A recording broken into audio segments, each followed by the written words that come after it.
Adventures in HellwQrld presents Who Shot JFK? Who shot JFK? Who shot JFK?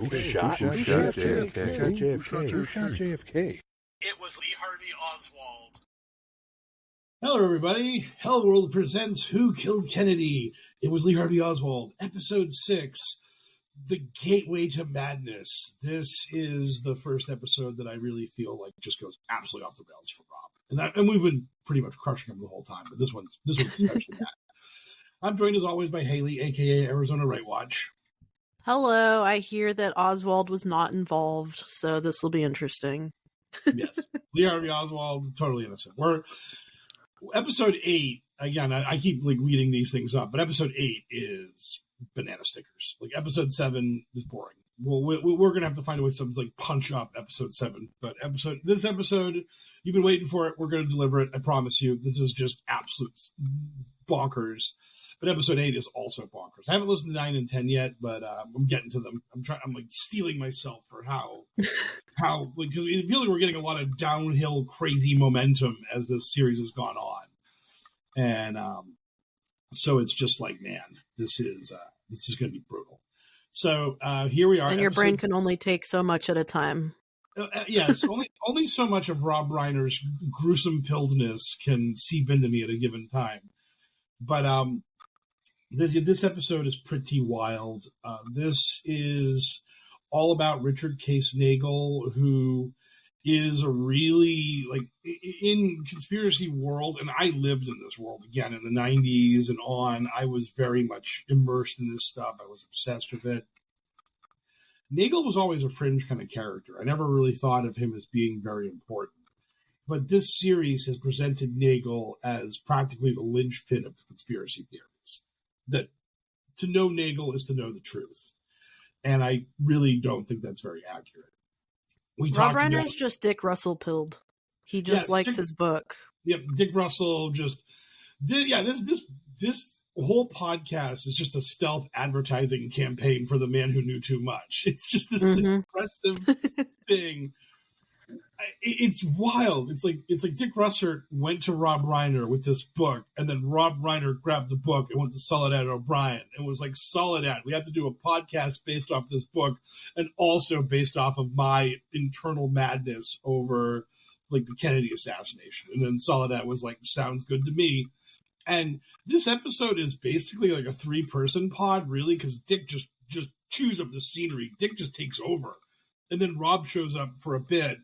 And then they remember Soledad's around, so they just throw it to Soledad like a little bit at the end, which is just, it is, I've said it before, but the Soledad sections are so patronizing. Whenever Rob says, Soledad, can you read this? It's like nails on a chalkboard when I hear him saying that, because it just seems so forced and so like just inorganic a spot where you're just like, oh, right, I forgot the female voice is a part of this podcast. Yo, female voice, female it up for me.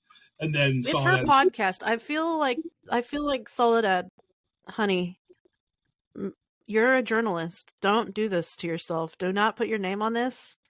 You shouldn't be introducing this as your production, because you're doing false flag conspiracy theorism for a celebrity.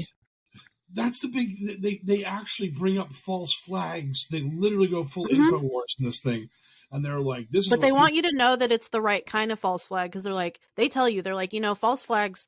Now we're getting into cuckoo bananas town. That's the stuff of Alex Jones types. They don't say Alex Jones types, but they're letting you know that their type of conspiracy theorism is different from the other type of conspiracy theorism. So they give you examples like weapons of mass destruction during the Iraq War was a lie. And this is the same, but this is why I think that Rob Reiner could be convinced to eventually do a 9/11 conspiracy podcast at some point down the line. Because it's just like, yeah, these are the narratives that we've heard, in the past, where it's like, the government lies to you. That's why my cuckoo bananas conspiracy about false flags is actually true. And it's like, yeah, the government lies to you, but that doesn't mean that your lies are true, sir. Yeah. And that was one of the. I think what was so weird, and we're kind of going to the back. We're almost going in reverse order here, so we'll hit this, then we'll go back to the front of this podcast. It's just wild that they brought up false flags in this episode. But the thing that was so weird was that like you have your two easy false flags to attack the government on, which was WMDs in Iraq and the Gulf of Tonkin, and like you can just say those two things, and literally every conspiracy theorist is just going to nod along with you and be like, "Yeah, damn right, government bad." But they spent a lot of time talking about the Maine, the ship that blew up that started the Spanish-American War, and they were just sort of like, America wanted to go to war with Spain, and then the Maine blew up, so we got that war. And I'm not a Maine truther of the USS. I don't know a whole hell of a lot about the USS Maine, but I do know that like the study around that is that it's murky, that we don't know if the Maine was a quote unquote false flag or not, or if it was an accident that was then used for propaganda purposes, or if Spain actually just did it. We like knowing the truth about that is really tough because it's like over 100 years ago. It's not this very obvious thing. Like WMDs in Iraq is just the easiest slam dunk of all time.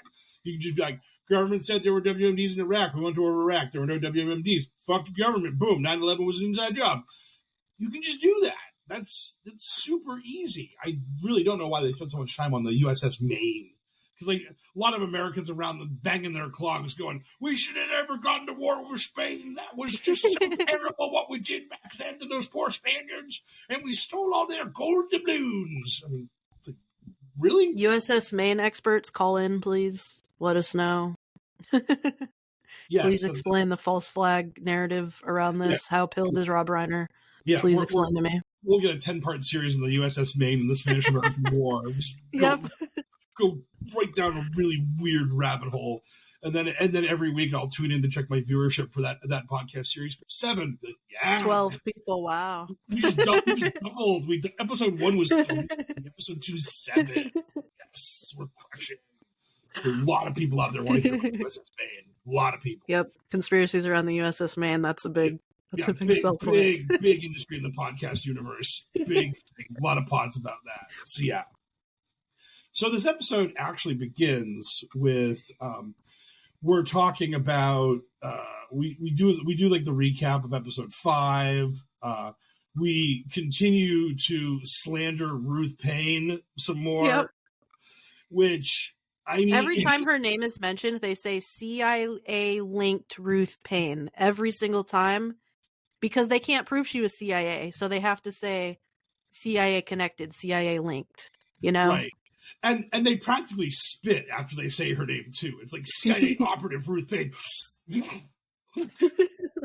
I curse upon thee, Ruth Payne, you betrayer of America. And as we covered in the last episode, she was not the one who brought forward the job offer of the Texas School Book Depository. It was one of her friends who was talking to Marina and her. It was someone else. That woman said, hey, a relative of mine got a job at the Texas School Book Depository. Maybe they need somebody else. And then Oswald went to Roy Truly, talked to him. Roy Truly gave him the job. And then afterwards, Roy Truly could have sent Oswald to a different warehouse that was not on the motorcade route, or he could have kept him in the main building, which was on the motorcade route. And Roy Truly made the decision to keep him in the main building. So, but I never hear anything about Roy Truly being CIA connected. Like, he was the one who put Oswald in position. It wasn't Ruth Payne, but Ruth Payne took Oswald's wife back with her to Dallas. And then Kennedy said he was going to Dallas. And it's just... Also, she's interested in learning Russian, which is suspicious and not totally xenophobic whatsoever. Yeah. You like this. I'm going to go ahead and say it. This is a funny thing that they've done, like when they were baking the other guy's appearance unnecessarily. And yeah, like basically finding suspicion when someone speaks another language in America or has interest in that. As if that doesn't contribute to a very incredibly racist and often xenophobic narrative that we see nowadays. I just find that to be a weird thing to do, to be like, that person wants to speak another language in America where we speak English? Suspicious. I don't know. I don't like it. I thought it was a weird thing to do. It's really weird because like the whole thrust of this series is that Kennedy was the peace president, that Kennedy was the guy who had suddenly figured out that this whole Cold War thing was bad and that we need to forge a new path forward. We have to find solidarity and brotherhood with the Soviets. And that Kennedy's peace speech like made Khrushchev weep, and he rebroadcasted in Russian, then retranslated to in Russian, and you had this thawing of relations between the Soviets and the Americans after the Cuban Missile Crisis between Khrushchev and Kennedy. And then you have, on a very minor level by comparison, Ruth Paine seeking solidarity with the Soviet people, wanting to learn Russian, wanting to have Russians learn American culture and vice versa. And Rob Reiner's just like, she's got to be CIA to be thinking that kind of stuff. Like, why else would you be doing this? Yeah, this is obviously nefarious.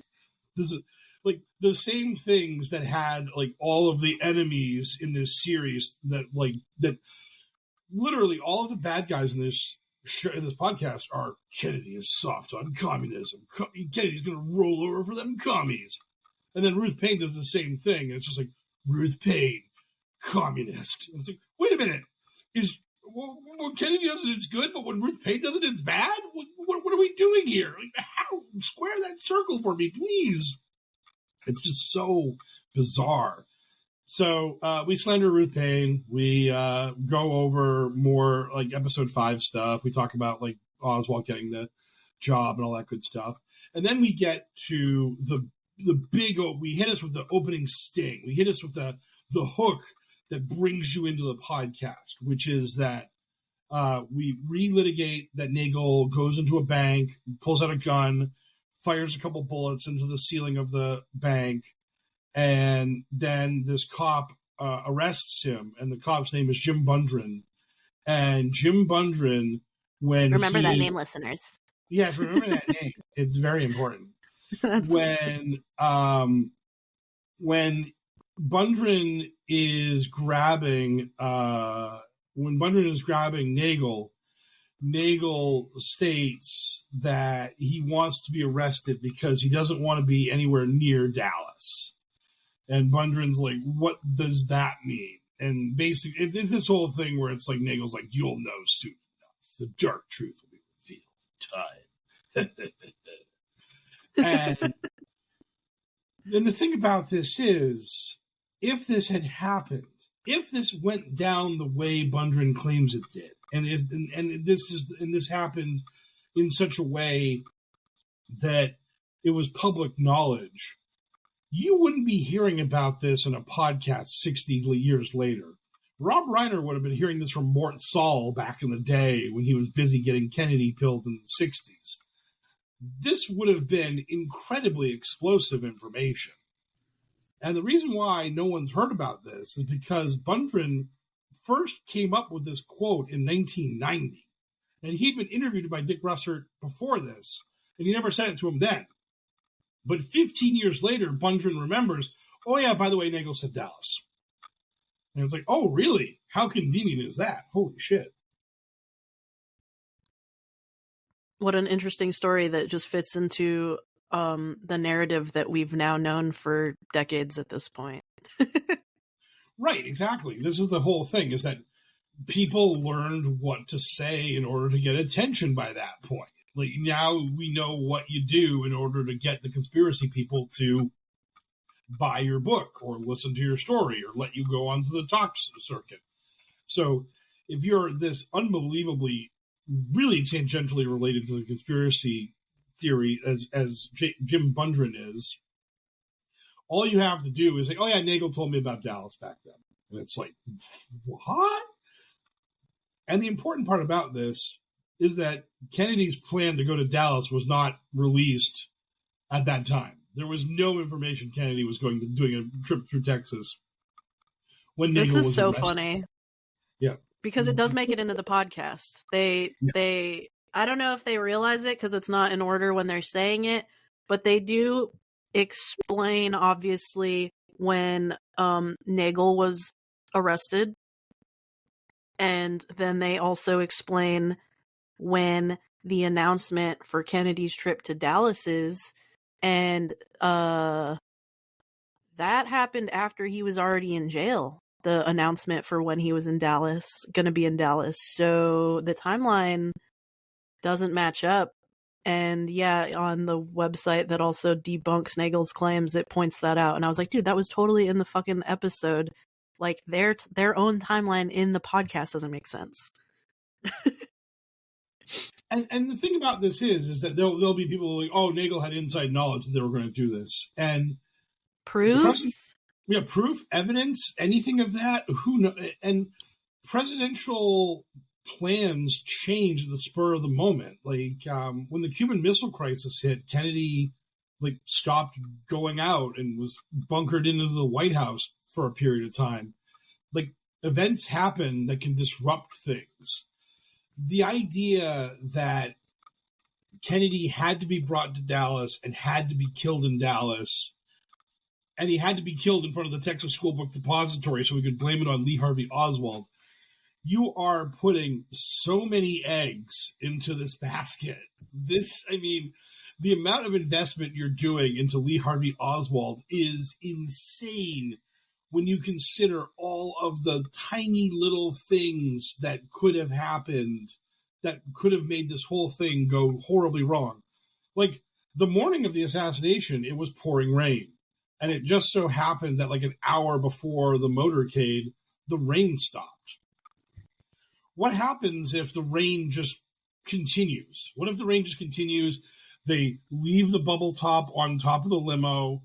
And now I'll let everyone know the bubble top that was supposed to be on the limo was not bulletproof, so it would not have stopped the bullets from going through. But once you do that, once you have a plastic shield between the president and the people trying to kill him, that would have created a lot more evidence of the conspiracy or of Oswald's guilt, because you now would have had bullet holes going through this bubble top into the president or not. And that's the thing, is that, oh my God, imagine if Kennedy gets killed with this bubble top, they take the bubble top off, there's no bullet holes in it. And we have photos, we have everything. The conspiracy is completely exposed. They're completely screwed. Alternative, let's just say, instead of just a rainstorm, it was a thunderstorm. And people don't go out in the thunder. And then the Secret Service is like, well, we're just going to cancel the motorcade. We're just going to have Kennedy just drive there direct with no parade route. And that just happens. And now Oswald can't be framed for killing the president because the weather was too bad. So Kennedy just gets to the trademark by other means. Because I think I've read reports about Kennedy's travel itinerary, and the motorcade was a 10-mile, luxurious stroll through Dallas from Love Field to the trademark. And the plan after that was for Kennedy to go back to the Love Field and then fly to Austin. And the route from the trademark to Love Field on the way back was supposed to be just a 4-mile direct route. It was supposed to be a 4-mile drive. So if the weather was so bad, they would have just taken the direct route to the trademark and been like, sorry guys, couldn't do a motorcade today. The weather was too bad. And now all the planning to kill Kennedy goes out the window because the weather sucked. And it's just all of the work that they're doing, all of this to put Kennedy in this one specific spot so that Lee Harvey Oswald can be framed for it. It's nuts.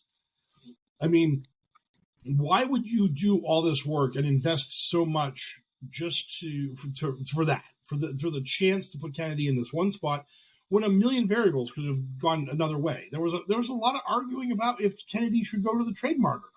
There was arguments about how the parade route was going to be structured. But no, none of that is true. It's all kayfabe. But the truth was Kennedy was going to Dallas. The motorcade was going on that route.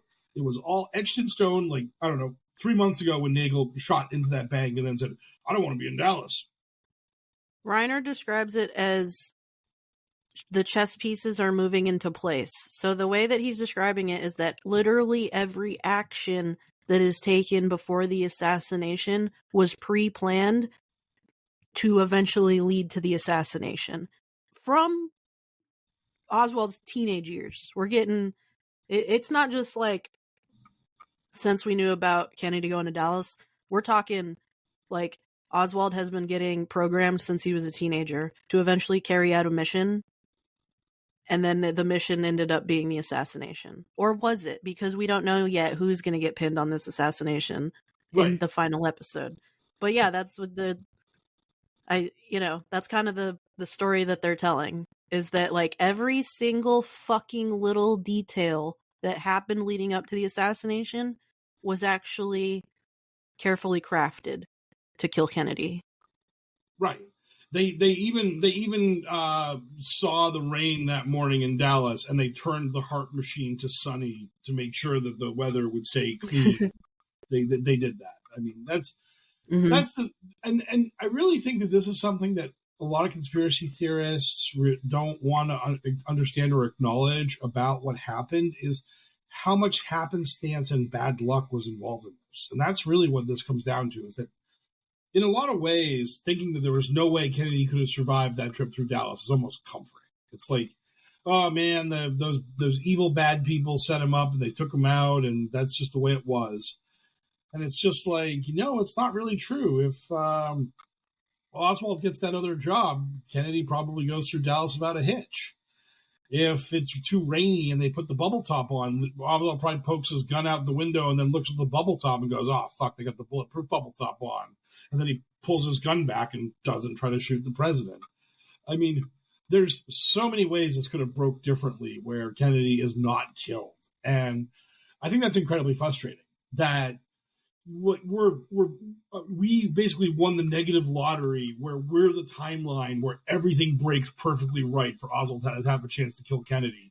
And we don't live in all the myriad of timelines where Kennedy just goes through Dallas, like, no problem, no muss, no fuss. And it's just, people don't want to think that. They want to think that Dealey Plaza was just this den of snipers and 55 bullets came at Kennedy from all angles and he had to die. He just was 100% a goner. And I think that's just like silly. And there's no evidence for that. So yeah, and I actually I even in my notes had that whole chess pieces are being moved around the board.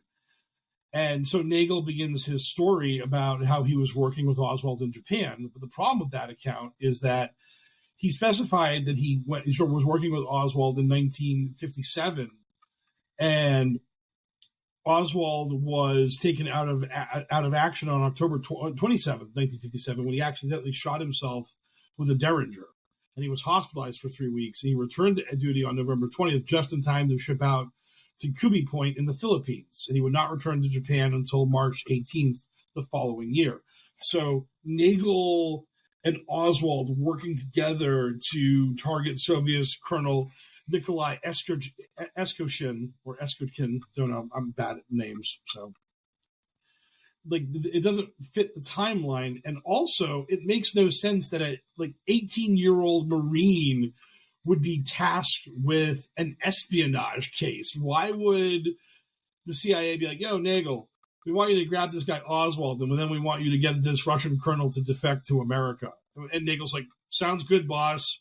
I often have 18-year-old Marines tagging along with me in my espionage missions, because that makes a lot of sense.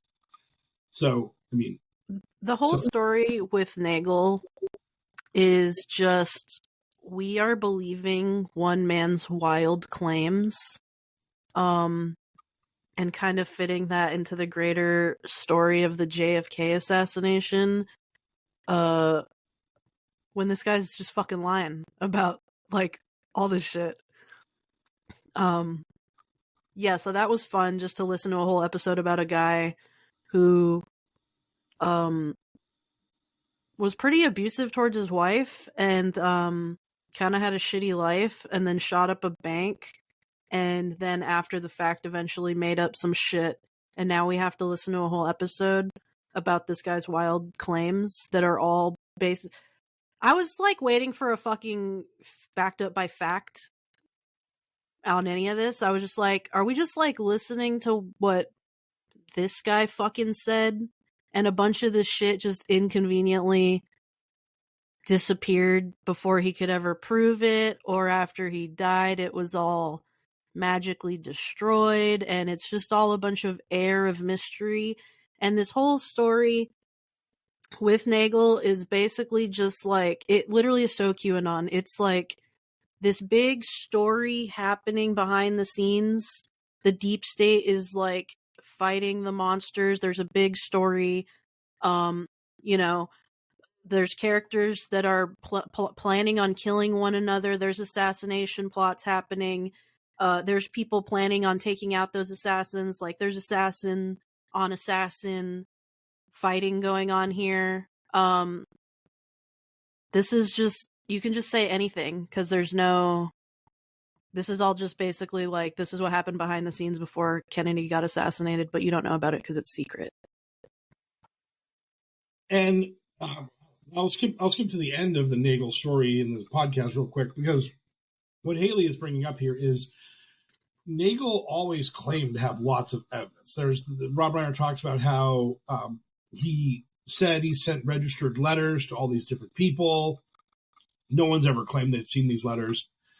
The big payoff at the end of the whole thing is that after Nagell dies, right before he is set to testify before, I believe, the House Subcommittee, right before he dies, and then allegedly the container that had all his evidence that would bring the whole House of Cards crumbling down, his son was like, my house was broken into after my father died, and then I rushed to the warehouse that contained the secret information, and when I got there, everything was undisturbed except for the container that had the secret information, which had been taken.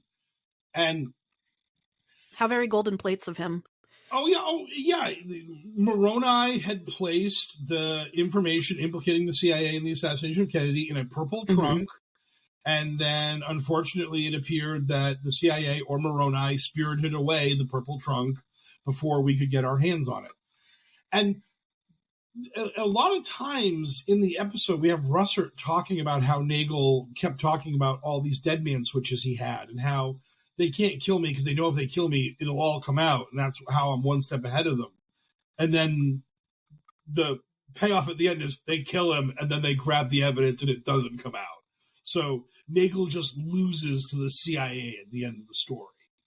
And the thing is that Nagell constantly talked about all this information. He constantly talked about how he had all these things that could validate what he was talking about. He claimed that he had a photo, he had somebody take a photo of himself with Lee Harvey Oswald in New Orleans, but this photo has never surfaced. He claimed that he had an audio recording of 4 people talking about the assassination of President Kennedy before it happened and what they were planning on doing, and that this recording he would obviously release to verify his claims. That recording never was revealed. It's never been found. This is something that is just, it's just constant. And this is something that we see it so much with QAnon, with all these other, like, what I call grand unifying conspiracy theories, where everything in the world is explained through the conspiracy theory, where people claim they have the evidence, but they never reveal the evidence. It's never shown to us. It's a matter of faith. It's like Frazzle Drip. Like, one of these days, we're going to see the video of Hillary flaying that young girl and wearing her face as a mask. Like, it's that kind of stuff. And like, that's... Well, I've interviewed a guy who's definitely seen it. Okay. And he was actually one of the video processors who saw the original video. And here's my interview with him now. Right, exactly. Yeah, they came in with the 8mm version of Frazzle Drip, and then I converted it to VHS and saved a copy. I mean, it's just, oh God, if only. But this is the thing about Nagell, is that, and another big thing is that if you actually followed Nagell's life after his traumatic brain injury, is that pretty much anywhere he goes in America, he hits up the local VA because he's got veterans benefits and he has rights to see the veterans like hospitals, and he never hit up the VA in New Orleans, which is really strange because that dude loved seeing doctors because he was hurting. The guy was messed up, and this was his stated reason for why he shot the bank up when he did. Like, it wasn't, oh, I wanted to be away from Dallas or any of that. When confronted about why he shot up the bank, he said, I want access to mental health. Like, maybe if I go to prison, I can see some psychiatrists and they can talk to me and they can try to make my mental health better because I am, like, deeply unwell. I am hurting. I am a hurting human being who feels like I have been discarded by society, which is really tragic. And this part is presented when he shoots up the bank and just goes and sits down and waits for the police to come for him, as if obviously, you know, it's part of the great Marvel cinematic story happening where, like, he had to do this because you know, he knew that the assassination was going to happen and he couldn't stop it. And it's like, okay, that's a really interesting take of a man that's suffering from the lack of mental health care in this country and openly stating it at his arrest that he wanted health care. Kind of a interesting take. Yeah, I could not unmute myself. The incredible professionalism. I hate it when that happens. Yeah, Riverside was just like, nope, that mute button, not unmuted. Nope, go to hell. But the other thing about this is that the whole story around Nagell doing this, the whole story around Nagell shooting up the bank because he has foreknowledge of the plot to kill Kennedy in Dallas and blame it on Lee Harvey Oswald. All of this is the most maddening part of the podcast series that I had heard up to this point. And I don't even know if episode 8 breaks it, because this is absolutely the most bizarre, convoluted, and incoherent narrative I could even imagine. And basically what Rob Reiner and Dick Russert are telling us, and they're telling us this straight-faced, absolutely shamelessly, 100%, this is our story and we're sticking with it, is that the KGB, Nagell has infiltrated them, and the KGB now think that Nagell is part of their team. And the KGB tell Nagell, okay, buddy, we have inside intelligence that elements of the CIA are going to attempt to assassinate President Kennedy, and their most important asset to pull this mission off is Lee Harvey Oswald, a man you have worked with, the guy that you were hanging out with when you tried to get that colonel of ours to defect to your side. But now you're on our side, so it's all cool. It's all good in the hood, buddy. And so what we want you to do is kill Lee Harvey Oswald. This will disrupt the CIA's plan to kill Kennedy and prevent the CIA from framing us for Kennedy's murder. And Nagell, according to Rob Reiner, Nagell goes to Oswald and is like, yo, Lee, these people you're hanging out with and that you're working with, they're setting you up, dude. They're going to screw you over. They're going to frame you for killing the president in a little while. And Oswald's all like, "No way, man! They're the coolest dudes they're the coolest dudes I know. They're too cool for school. I love my like weird CIA bros. They would never do that to me, Daddy-O. I'm Lee Harvey Oswald, the cool cat." And Nagell just like pulls his hair out, walks away from Oswald, and is like, "Damn it! I couldn't convince Oswald that like these people are setting him up for the biggest crime ever." And I have to actually directly quote the podcast here. And here we go. It says, "So what did the Soviets want Nagell to do? They wanted him to take out Oswald. You mean kill him? Yes, they wanted him to take him out. Sorry. Perfect. I quoted it and misread it, but it doesn't matter. You know it. So, yes, Nagell was trapped. His loyalty was to the United States. He knew he couldn't do it, but he also knew if he ordered the orders from the KGB, he was a dead man. Now, when I heard that line, there was like a record skip in my brain. And the first time I heard it, because I peek behind the curtain here at the HellwQrld creative process that I go through here. I listened to these episodes once to like let them wash over me. Then I listen to them again a second time to take notes. And usually when I'm letting them wash over me, I'm driving to or from work. And when I heard that line about how his loyalty lied with the United States, so he couldn't do it, I just wanted to aim for a telephone pole and just call it. I just wanted to get the check. This is the dumbest thing I have ever heard.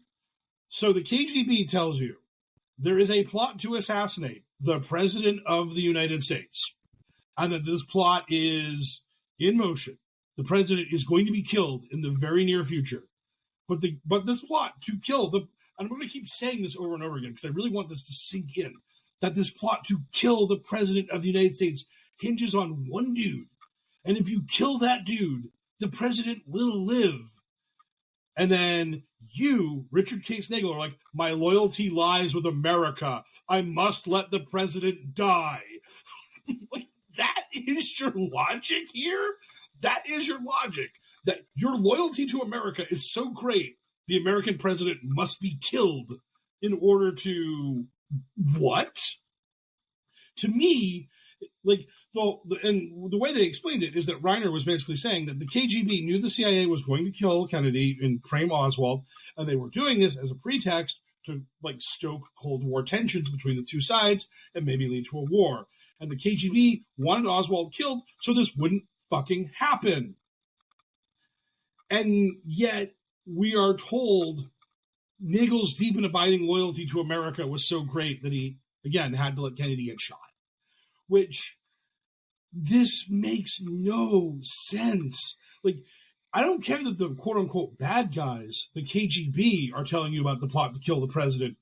Like, if somebody went up to me and was like, yo, Mr. Raines, some people are going to kill the president, and we would like you to prevent them from doing that. And I'd be like, how can I prevent them from killing the president? I'd be like, kill this person that you are associated with. And I'd be like, oh, okay. And they're like, by the way, we are the bad guys. We're actually terrible people. We are, I don't know, Al-Qaeda plus ISIS plus whoever. Whatever villains you want. And we're also members of North Korean intelligence. And I'd still be like, so in order to head off this confrontation between you guys and these rogue elements in the American government, I have to kill this person to prevent them from killing the president. And they're like, yes. And I'd be like, okay, I will kill that person then. That sounds like a great idea, because I don't want the American president to be assassinated. It wouldn't even matter if it was Trump. Like, I mean, if Trump was the president and these people were like, kill this person to keep Trump alive because things will go to shit if it doesn't work, I'll be like, damn it, I have to save Donald Trump. This sucks. Screw you for putting me in this position, you evil people.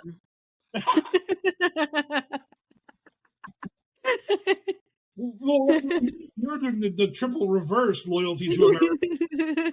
Die. But that's the whole thing about this, is just the idea that, again, in this story, John F. Kennedy is our greatest hero. He is the ultimate champion. He is the peace president.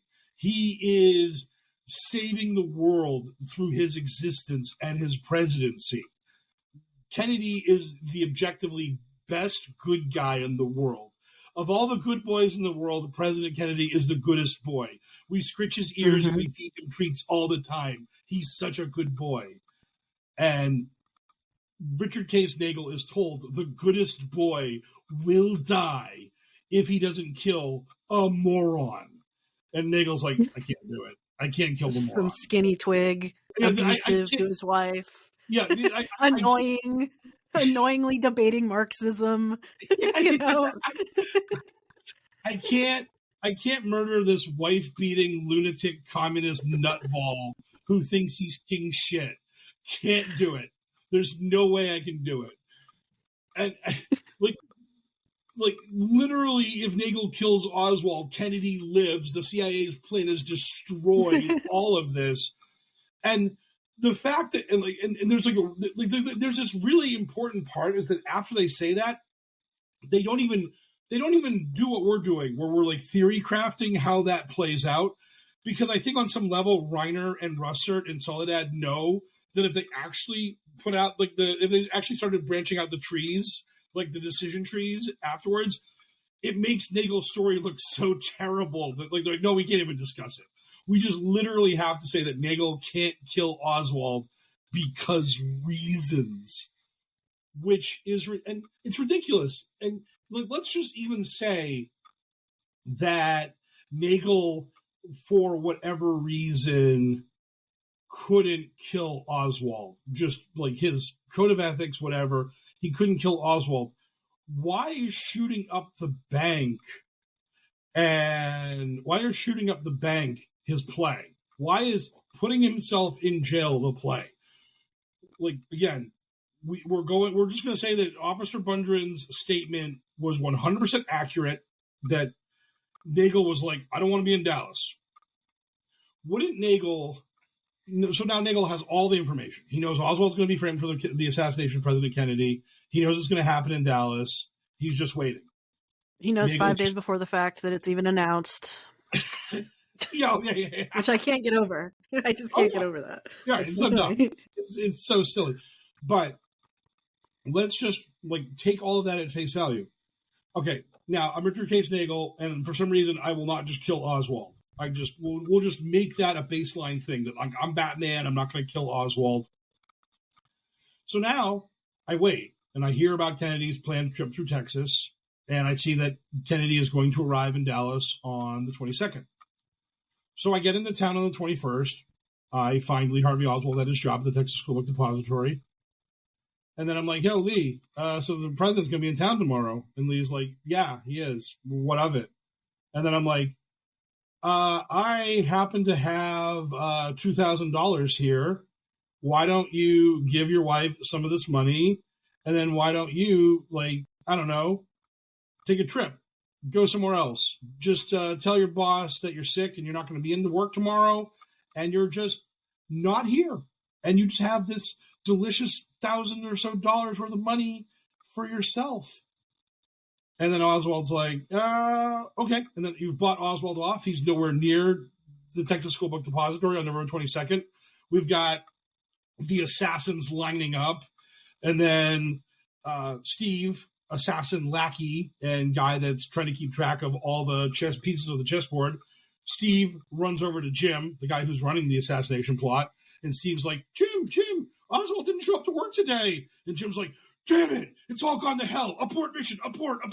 And all the assassins are like, oh, we can't kill the president today. This sucks. And they all slink away from Dealey Plaza. And then Kennedy just rides through and nothing happens. And the world is better. That could have happened. Peace.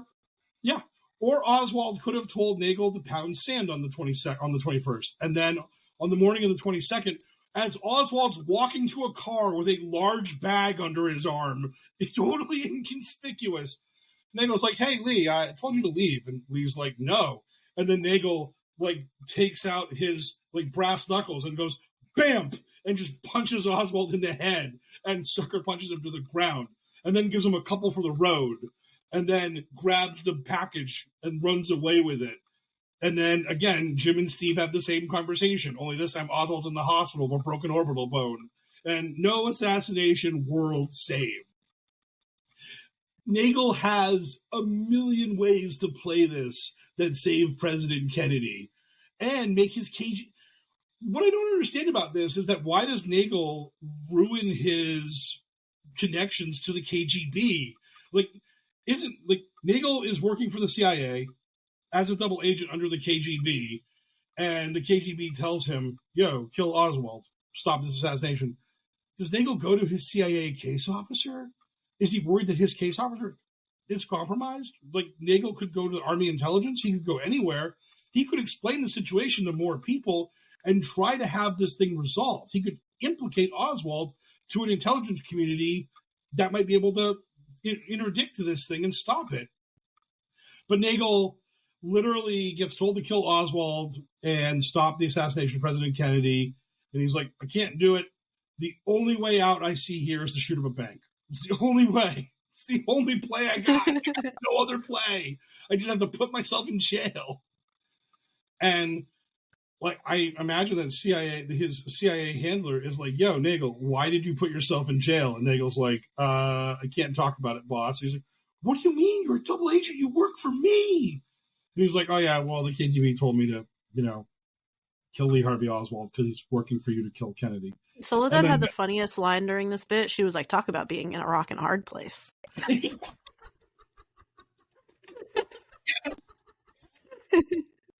That made me laugh pretty hard. Yeah. Like, yeah, that's a way of putting it, I guess. But the thing about that for me is that it's not a rock and a hard place. For me, it's like, imagine being between a rock and the softest, most comfortable bed you could ever imagine. Like, I mean, it's just like, I don't understand it.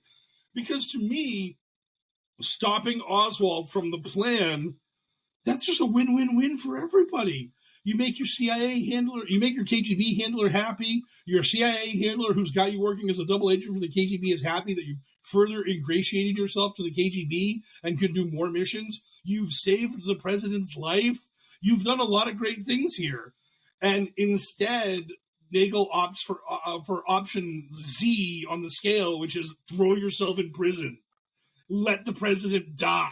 I just don't understand. It's so dumb. Like, if they had approached this story with like Nagell knew something was up, but he didn't know what. Nagell, fearing for his own safety and wondering if he could be implicated in the assassination, decided to throw himself in jail as a way to give himself an airtight alibi against what would happen in Dallas.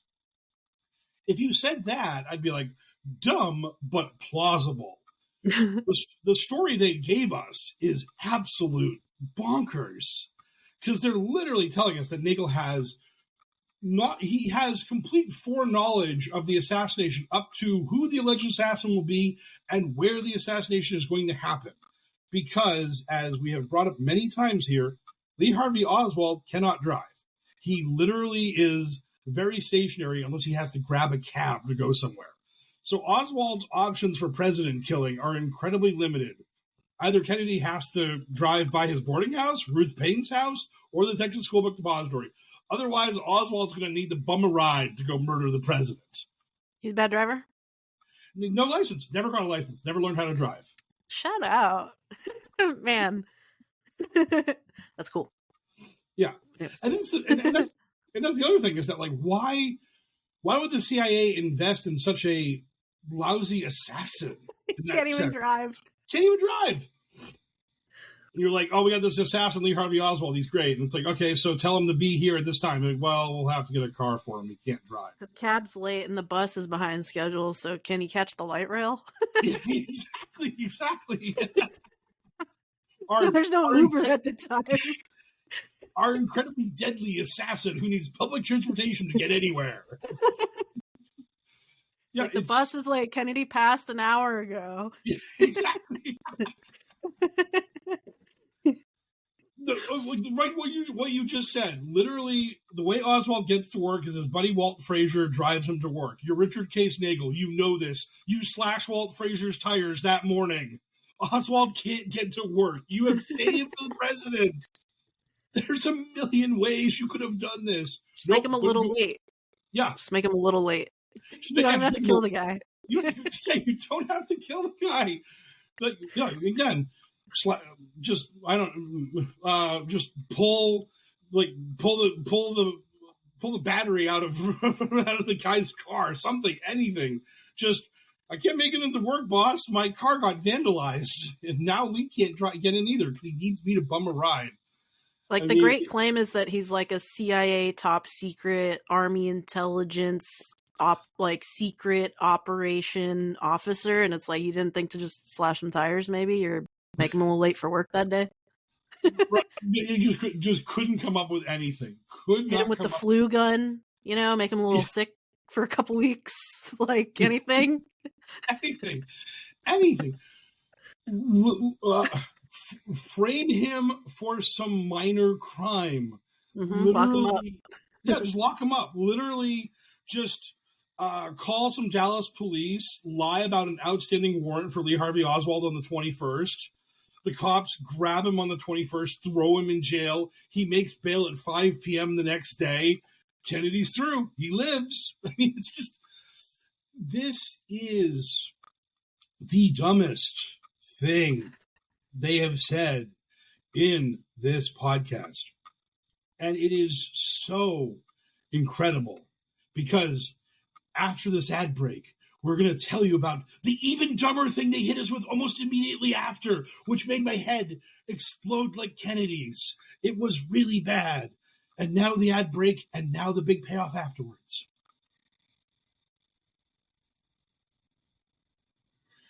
And we're back. And after Nagell's dumb nonsense, suddenly Rob Reiner and crew get into Operation Northwoods, which is the weirdest segue that makes no sense in this story. Now, in the movie JFK, Oliver Stone crafts a very quick, very tight narrative, which is simply Kennedy was going to get us out of Vietnam. They murdered him. Johnson escalated the war. Boom.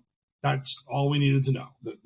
Kennedy was murdered at the behest of the military-industrial complex so that they could get their beloved war in Vietnam. And Reiner and company hint at that a bunch in this series. They talk about the executive order Kennedy signed to withdraw 1,000 troops, blah, blah, blah.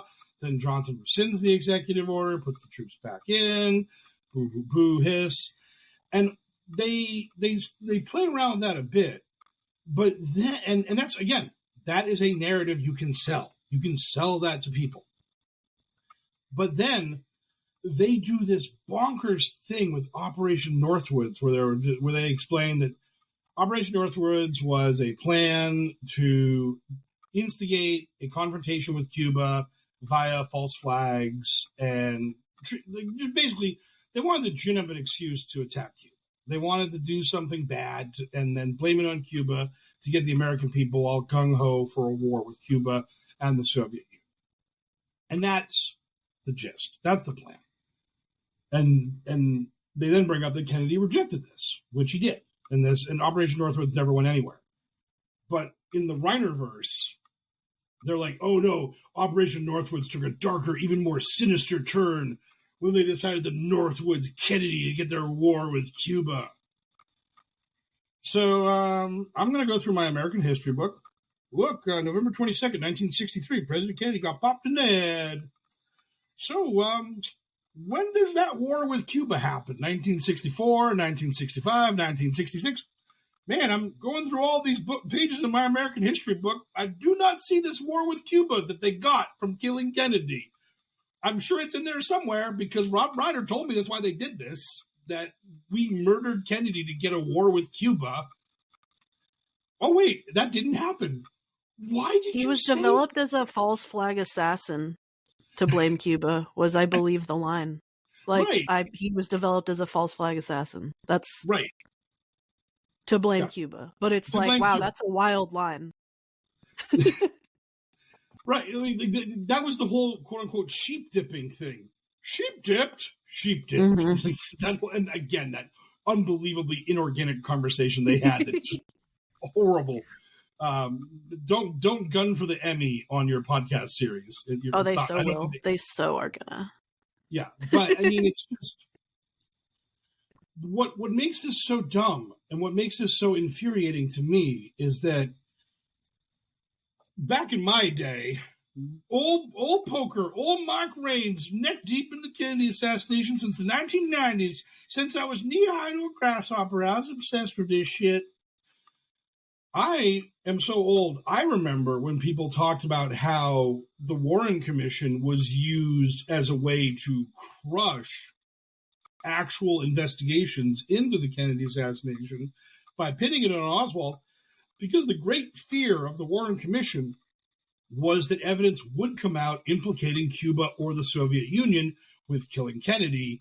And if that happened, we were all fucked, and it would be World War III.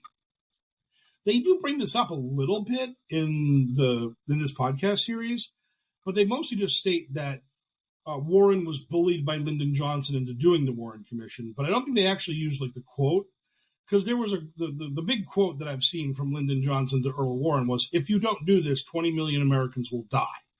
And what that implication was is that if you don't investigate this, pin it on Oswald, and let us all walk away from this thing, no muss, no fuss, some assholes may start poking around. And if they find any implications of a Cuban or Soviet connection to Kennedy's death, that's World War III, and we're all dead.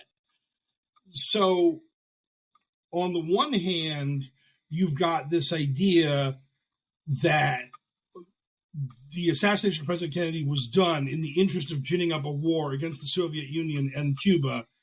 And on the other side, you literally have conspiracy theorists saying the Warren Commission thought they were justified in quelling honest investigations into the Kennedy assassination for fear of a war against Cuba and the Soviet Union.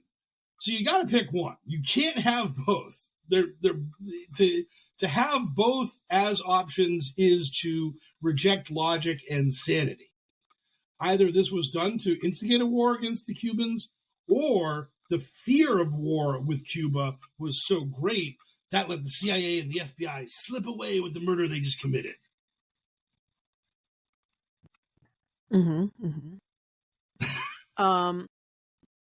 There's a part where Soledad literally asks, like, so there's no smoking gun?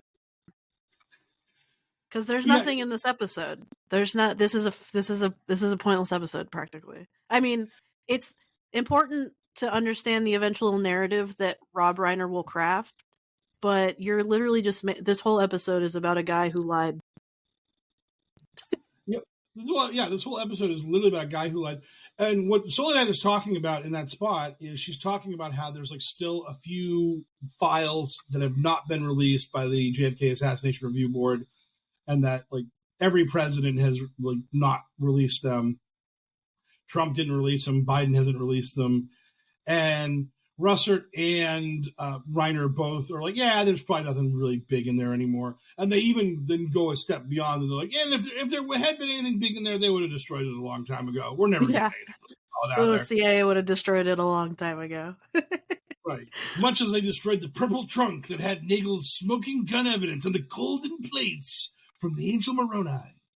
So, I mean, we get a Clinton body count kind of in this too, but it's JFK body count, which we talked about this at the JFK 6th floor museum, because they had like a magazine clipping or newspaper clipping on the wall, and it was because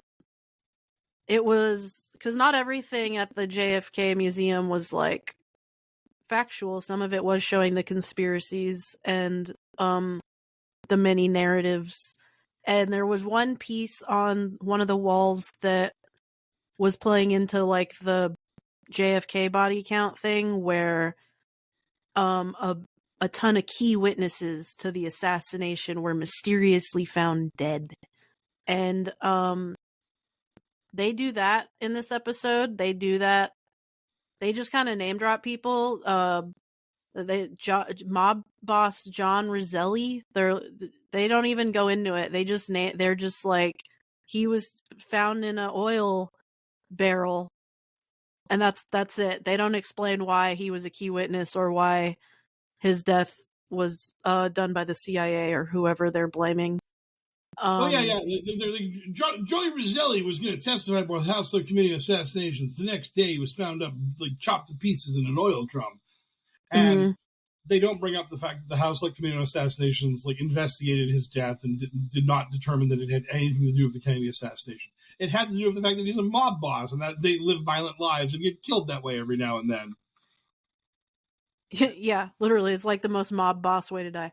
And then obviously they play into the fact that Nagell was died, and they definitely make it sound like he was capped. And yeah. I thought it was kind of funny that Dick Russell is explaining this, and he kind of it kind of sounds like he's taking a little bit of responsibility for getting this guy murdered in their little story, because he says that the Assassinations Record Review Board heard him talking about Nagell at a conference, and then they called him for an interview, and then he was found dead the day after the subpoena arrived. Oh yeah, exactly. And the thing and they bring up him, they bring up Schmidt, and and then Reiner just says this thing of 18 witnesses died within 3 years. Why is that a throwaway line? Why do you not go through all these witnesses and explain what happened to them? Shouldn't that be its own episode, maybe? Right. Literally, the JFK body count episode. That should be super important. Of course, the JFK body count episode would actually be about 5,000 women, because JFK had sex with anything within his field.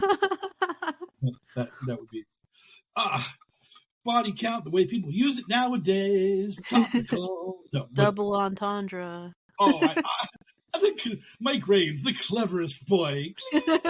Sparkle in my eyes. Yeah, but you throw that out there just as red meat for people, and you don't want it actually looked into when you do that. And I might dig into the JFK body count in episode 7, because the episode 7 sucks again. We're gonna have to punch it up. But this episode, to me, it's just really wild that you take Nagell so seriously, and you take what he said as absolutely the gospel and all that good stuff, and yet you don't actually think about what he was saying and what ridiculous nonsense he was bringing to the table. Because man, it is the dumbest, weirdest, most stressful thing for me to think about that. Just the whole story that Nagell lays out there is so implausible and so incoherent that it really just strains credulity. I mean, it's just something where if you had listened to the first 5 episodes of this series with an open mind and you were buying into these people, when you hear that Nagell can't kill Oswald due to his deep abiding loyalty to America, that should be disqualifying. You should just listen to that and then just be like, no. Rob and Soledad have gone off the wheels here. I'm out. I'm done. Oswald acted alone. You should just reject this so aggressively. You should just be like, no, I cast ye away. It should be like drinking spoiled milk. You should just spit it out of your mouth and just push the bottle off the table and be like, no, I condemn thee. I reject thee. I rebuke thee. It's just the most bizarre, incoherent narrative I could ever imagine. It's just such a strange thing that happened. Oh, one other thing that was really funny was during this whole episode, they bring up that Jim Garrison vouched for Nagell, and Jim Garrison thought that Nagell was great. It's Jim Garrison is terrible. Oliver Stone turning that guy into a hero in the movie JFK is one of the most disgraceful things Hollywood has ever done. Jim Garrison was just a headline-chasing crank who just wanted to see himself on TV. I'm going to bet that Rob Reiner and Soledad O'Brien in the last 2 episodes are not going to state that Jim Garrison's opening theory for the Kennedy assassination was that it was, quote-unquote, a homosexual thrill killing. Cool. That probably wouldn't age well in the modern era. That was Garrison got into the whole CIA Vietnam stuff, but at the start of the whole thing, basically Garrison's working theory was that the gays hated Kennedy because he was just so handsome and virile and had young children because he was able to procreate. And so this just, basically we had the virgin gays versus the Chad JFK. And the virgin gays were like, we're going to murder that guy because he has a lot of sex and we don't like it. And it's like, spoiler alert, Jim Garrison, gay people have lots of sex too. That's how that works. When two guys get together, they skip the small talk because they're men. Men like to screw. So, but yeah, the fact that Reiner was just like, Jim Garrison, it's like, ooh, boy, you should probably not bring up Jim Garrison at all. Because, again, if you dig into JFK, maybe we should do that next. Like, we should just keep this going for forever and just get into all the JFK nutball shit. JFK, the movie, is terrible and bad and wrong. But yeah, so boy howdy, like, do not use Jim Garrison as one of your character witnesses. That is a great way to impugn your own credibility. So thanks, Soledad. Yeah, thanks, Soledad. And yeah, the and then at the very end of the episode, literally, Soledad reads a document. Because, again, the episode was like 80% Russert and Reiner, and they just have Soledad read something. And then Russert talks for a little bit, and then he makes her do it again. And then he asks her to read another thing. And I was just like, oh, my God, this is so patronizing. I hate it so much. It's the most infuriating thing they do on this. It just feels like they are producing a podcast that is a monologue because it's mostly just Russert. It's either Russert speaking or Reiner speaking, and they're not speaking conversationally. They're just speaking as in as a professor teaching to a class. There's no intent for a conversation to be had. And then the producers realize, oh, wait, we have this award-winning mainstream journalist who's agreed to sign her name onto this project, this poor woman, and they feel the need to throw it to her every so often, and it's always so awkward and stilted that it's just like, man, this is not great. It's the opposite of great. It's perhaps even bad. Mm-hmm. I really have nothing left to say about this episode because it was just a one man's lie, the episode. I'm still waiting for them to bring up the other attempted assassination of a politician that Oswald was involved with, the Edwin Walker, but he was a general, not a politician, and they're never going to bring it. They're never going to bring it up. Yeah. I mean, I at this point, I'm listening through 8 episodes, and episode 9 is Jack Ruby, and then episode 10 is who actually killed Kennedy.